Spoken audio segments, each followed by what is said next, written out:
por dentro somos iguais diante de Deus, né? Por fora temos diferenças e elas comunicam o mesmo propósito de governo, de domínio, ele é comunicado de Sim. forma diferente, né? Com atuações diferentes, mas como a Sinara disse, são papéis que se complementam, que se ajudam todos para fazer o mesmo gol.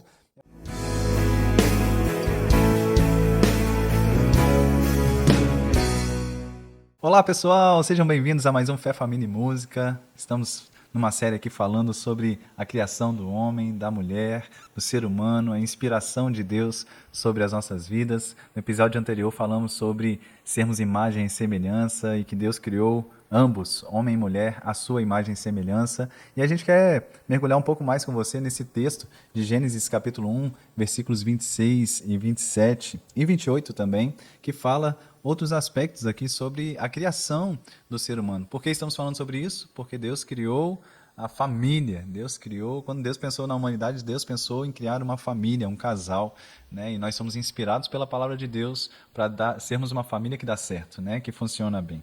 Então, em Gênesis 1, 26, diz: Então disse Deus, façamos o ser humano à nossa imagem, ele será semelhante a nós. Dominará sobre os peixes do mar, sobre as aves do céu, sobre os animais domésticos, sobre todos os animais selvagens da terra e sobre os animais que rastejam pelo chão.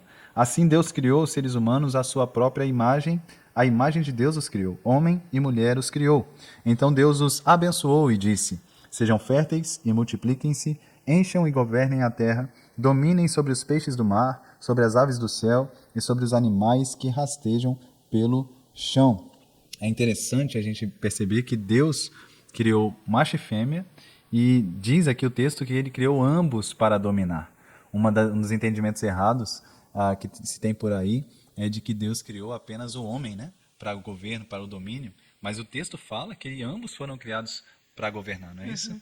É verdade. Eu admiro como Deus, assim, compartilhou isso para nós de uma forma tão especial, né? O texto é claro aqui dizendo que Deus os abençoou. E quando a gente fala sobre bênção, quando a gente fala sobre palavras benditas, a gente está vendo Deus liberando para a humanidade, para o homem, para a mulher, bênçãos tão preciosas, né? E ele começa dizendo assim: olha, vocês vão dominar, né? E até tem pessoas que têm um pouco de dificuldade com essa palavra dominar. Mas compartilha aí, amor, conosco, qual seria, né, esse significado da palavra domínio? A palavra domínio parece um pouco exagerada, né? Isso. Forte demais. Subjugar. É verdade.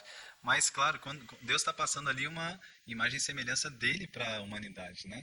E se a gente compreender como é o governo de Deus sobre nós entenderemos também Uau. como é o nosso governo, como deve ser o nosso governo sobre as coisas que foram criadas, né? Esse governo aqui fala sobre inspiração, sobre influência. Basta ver como Deus governa a minha e a sua vida. Ele se coloca num lugar de inspirar, de influenciar, não de manipular, Nem de controlar. nem de controlar, não é? Ainda que algumas pessoas achem que Deus esteja fazendo isso. Nós não cremos assim. Sim. Nós cremos que Deus influencia, Ele fala, Ele aconselha, não é?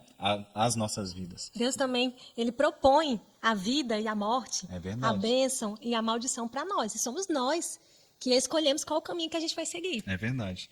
Então, esse governo que foi comunicado a nós, Compartilhado, né, também. macho e fêmea, fala sobre inspirar, fala sobre liderar, influenciar as pessoas. E um exemplo que eu trago aqui é quando Pedro, o apóstolo, ele vai dar um exemplo, né, uma direção para os pastores naquele momento de como eles deveriam pastorear, liderar, influenciar as ovelhas do rebanho de Deus, os membros da igreja, né? Ele diz assim em 1 Pedro 5, versículos 2 e 3.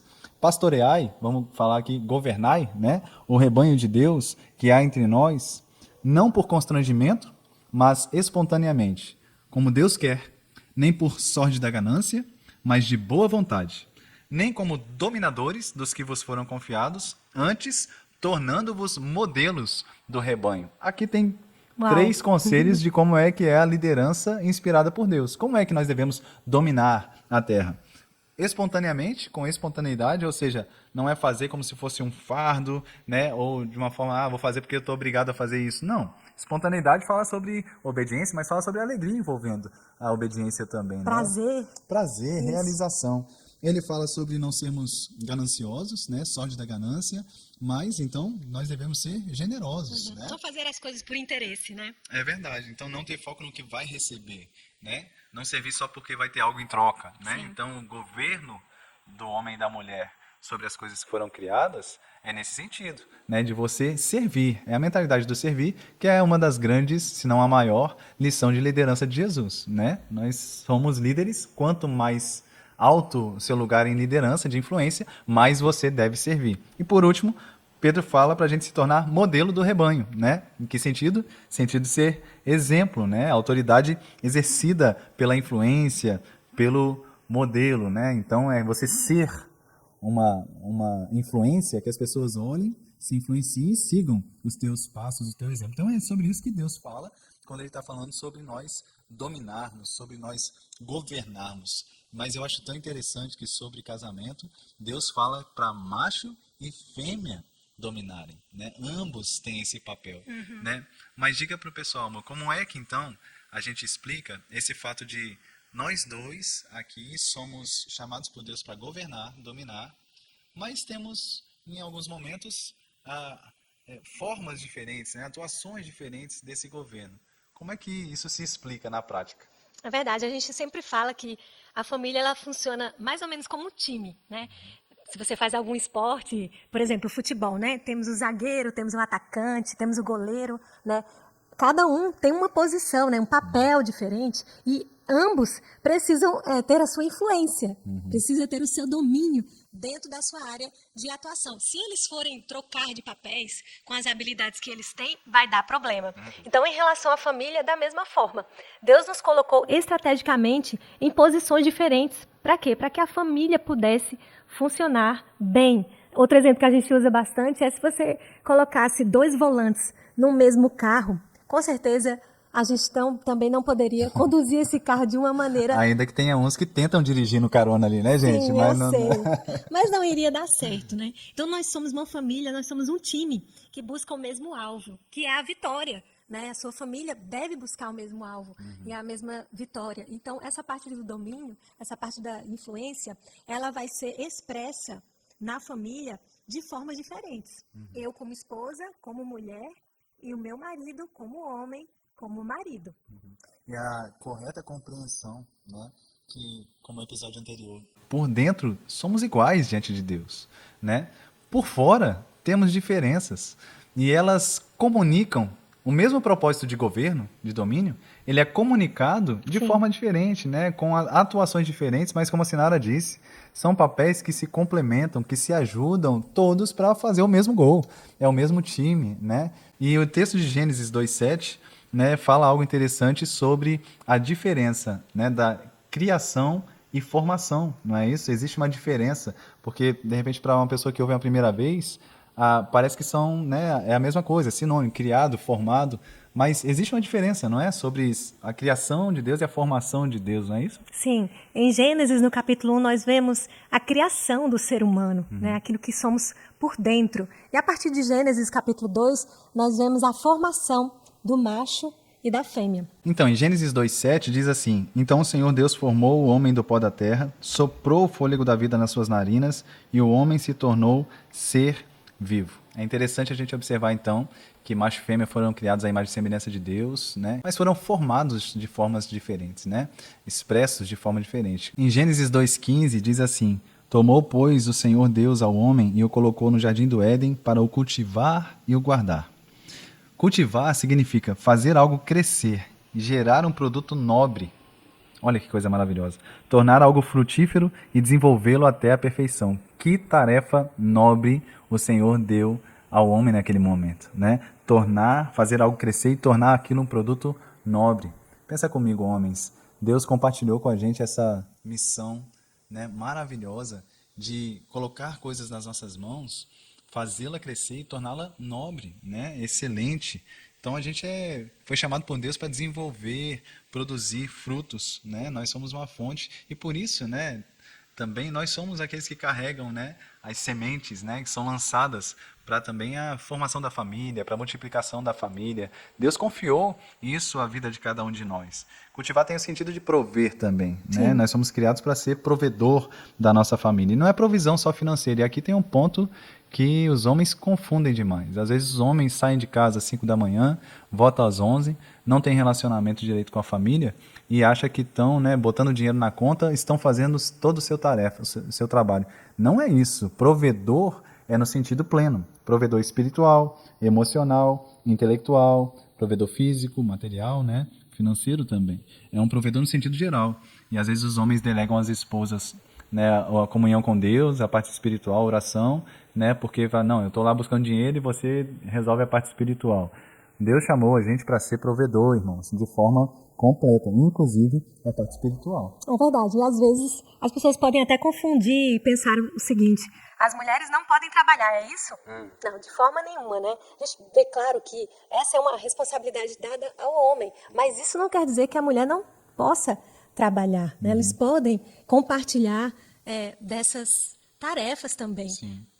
Contanto que essa seja uma responsabilidade do homem. Então, a mulher também pode trabalhar. Às vezes, no casamento, pode acontecer uma circunstância, uma situação em que o marido fica desempregado e a mulher tem que trabalhar, né? Ocupar esse papel, mas isso não deve ser uma responsabilidade da esposa. Claro. Existem estações diferentes também, né? Imagina, um casal sem filhos, né?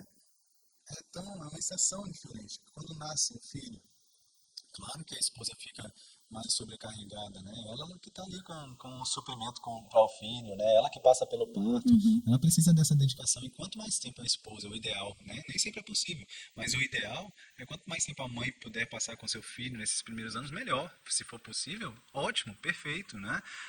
Então, é uma questão mesmo de estação de cada casal, estação de cada família. Não é questão tanto de pode ou não pode, é a questão de discernimento do tempo da família. Por exemplo, se os dois pais estão fora de casa, estão terceirizando a criação dos seus filhos, principalmente os menores, né? Sim. A outras pessoas, princípios estão sendo quebrados. Isso vai gerar algum reflexo lá. Então, eu sei que não é simples. Eu sei que a matemática aí não é tão simples, não é? E vocês estão lutando para trazer uma provisão melhor para a casa. Mas dentro disso é importante buscar o máximo possível sabedoria e equilíbrio para que a médio prazo, longo prazo, né, vocês não estejam resolvendo a conta, os boletos Agora, mas e depois? mas e os filhos, Sim. né? Olha quantos filhos a gente vê com crises, né, e tantas coisas que são sim grande parte gerada pela ausência dos pais, né? A negligência mesmo no sentido de estar perto. Né? Uma pessoa que está cuidando dos nossos filhos, ela nunca vai ser a mesma coisa que os pais seriam. É Né? verdade. Isso é um assunto que deve ser conversado, né, claramente com o casal, né? E eu acho que uma pergunta assim que pode nos ajudar é: o que nós esperamos do nosso futuro, né? O que a gente deseja como família? Né? A gente precisa colocar numa balança aquilo que a gente quer colher no futuro. Então, às vezes a gente vê família se dedicando tanto ao trabalho, ao ter, que daqui a pouco todo esse investimento, né, financeiro, daqui a alguns anos pode ser direcionado, por exemplo, a tratamento psicológico, né? Por causa que você investiu num lado, mas você desfalcou aquilo que era muito importante, né? A presença dos pais, a educação dos filhos, que é muito importante. Então, esse assunto ele precisa ser conversado. Vocês precisam expor aquilo que está no coração de vocês, para que vocês possam colher uma família abençoada. Se queremos ter uma família abençoada, precisamos semear bênçãos. Né? E nessa sementeira vão ter sacrifícios, vão ter escolhas, mas a gente precisa pensar um pouquinho sobre como a gente quer colher, o que a gente quer colher como família, como futuro, né? Para as nossas vidas. É verdade. A gente tem consciência de que esse assunto não é tão simples, não é? E que ele não é um assunto de pode ou não pode, simplesmente. Ele precisa ser avaliado mesmo em cada família. Mas voltando aqui para o texto, Deus colocou o homem, então, né, no jardim para cultivar esse jardim, né? Então, o cultivo fala sobre fazer crescer um produto nobre, né? Estamos falando sobre isso. E também para prover. E prover é interessante que significa ver à frente, né? Prover.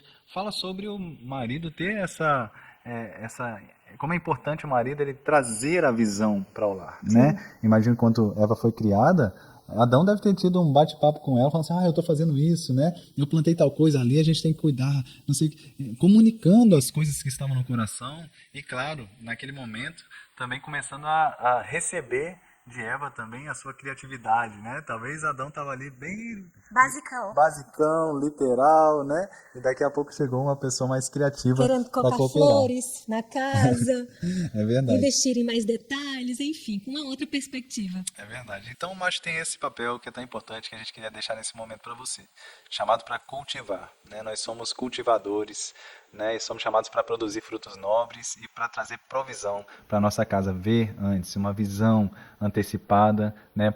Promovendo mesmo em todos os aspectos, não só financeiramente, Sim. em todos os aspectos, espiritual, emocional, financeiro, relacionamento, saúde física, todas as coisas, prover para a nossa casa e para a nossa família. Lembre-se, para finalizar esse ponto, lembre-se que trabalho não é maldição. Tem gente que acha que é isso também, né? Porque vê a maldição de Gênesis e acha que ali Deus estava amaldiçoando o trabalho. Não é isso. O trabalho, ele é desde antes da queda, do pecado do homem. Deus colocou o homem para trabalhar, cultivar, guardar é trabalho, não é? Então, trabalho é bênção, trabalho foi criado por Deus, Deus mesmo deu o exemplo de trabalhar e de descansar também.